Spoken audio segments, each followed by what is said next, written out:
Idú správy, show na CNN už naberá grády.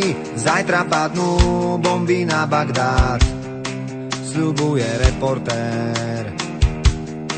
V záujme demokracie sa vraždí, život za ropu vraj vymení každý. Do očí klamú jedni aj druhí, kto je ten pravý. Mŕtvych vojakov odvážajú do matky nad radmi hrobov. A koľko miliárd zarobí víťaz, čo ťažko niečo nahradí. Vyhlásenia do zvedavých kamier týchto pseudobojovníkov času sa predá na reklamu. Tak aký je problém?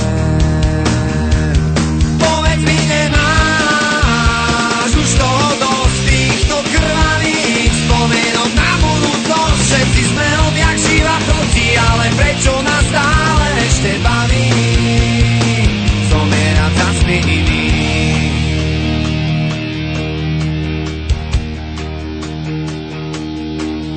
Svätý